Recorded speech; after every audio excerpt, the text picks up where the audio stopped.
Kuri dekoderi Azam TV wasanga amasheni arenga 140. Igurire dekoderi Azam TV hamwe na antene yayo y'igisahani ku mafaranga 25,000 yonyine.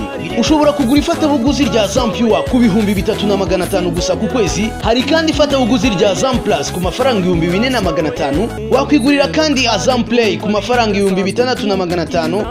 Tuafitiye kandi full bouquet ku mafaranga 9,500. Mwaduhamagara kuri 0728502002. Azam TV, imyidagaduro kuri bose.